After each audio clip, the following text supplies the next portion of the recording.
Hello class 9 students. We have already started the chapter Great Expectations, and as I said, we will be revising him through the videos.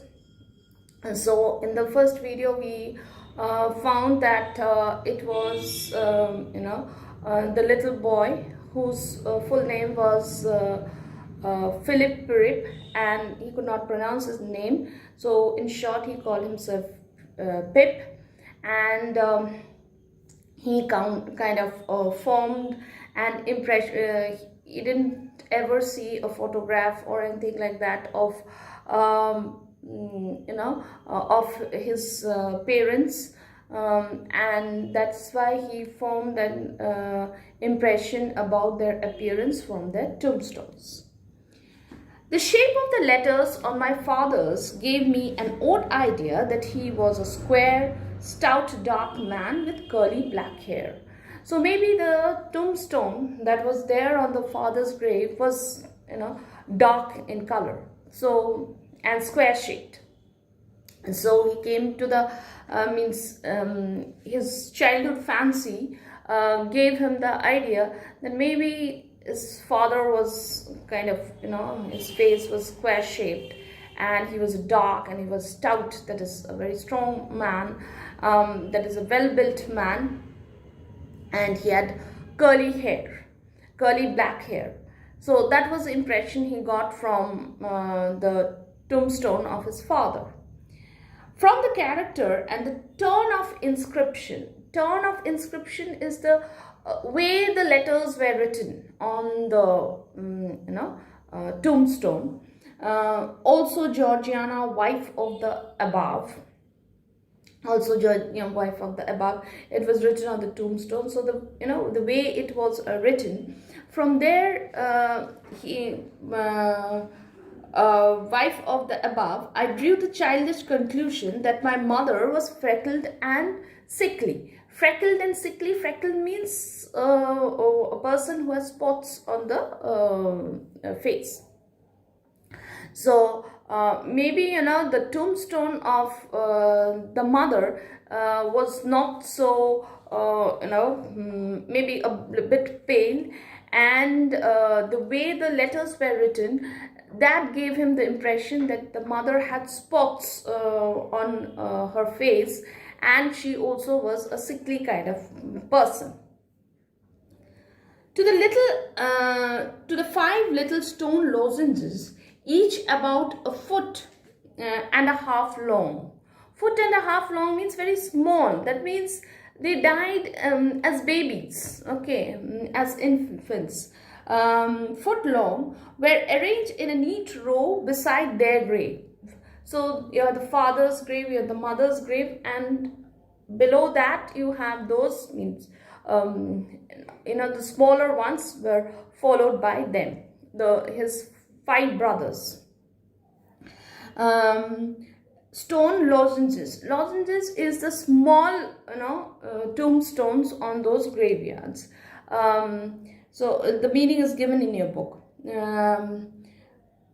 Arranged in a neat row beside their grave, and where the sacred memory to the little 5 brothers of mine. So after following their parents' graves were those 5 graves of his dead brothers, who gave up trying to get a living exceedingly early, and I'm indebted for a belief I religiously entertained that they had been born on their backs with their hands in their trousers pockets, and had never taken them out in this state of existence. So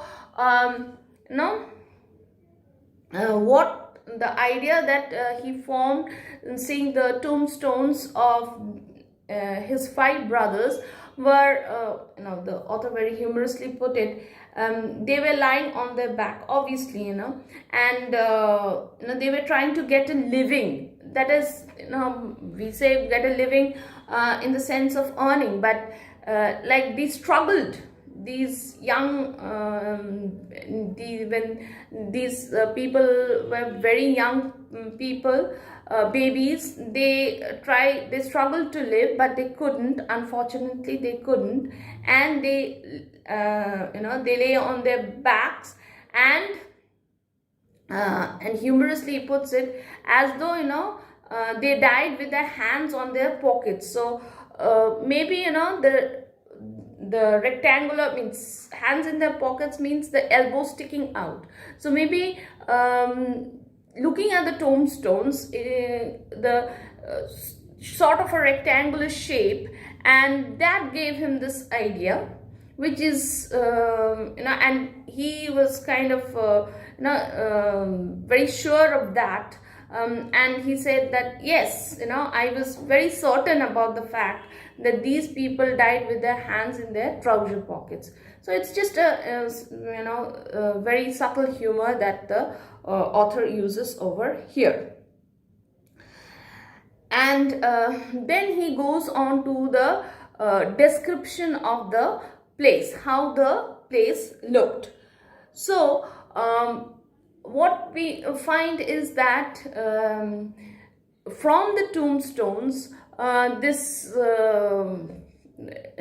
Pip formed an idea about the appearance of his father, his mother, as well as his 5 brothers. Ours was a marsh country down by the river with 20 miles of the sea.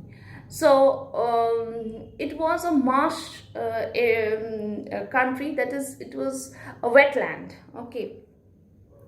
And my most vivid and broad impression of the identity of things seemed to me to have been gained on a memorable raw afternoon towards evening. So I formed the idea of, means I used to go to this graveyard, but before that evening I never looked around that around that graveyard, what were there, did not observe things so carefully as I did on that very particular day. And he talks about the memorable, okay, he says the memorable raw afternoon towards evening, that is, we can say it was late in the afternoon, and towards evening at that time when he had visited the graveyard. So some incident happened for which things became very clear, or maybe he had looked around, but things became more clearer to things became clearer to him on that very day. So what happened, we'll read it in the next class. Thank you.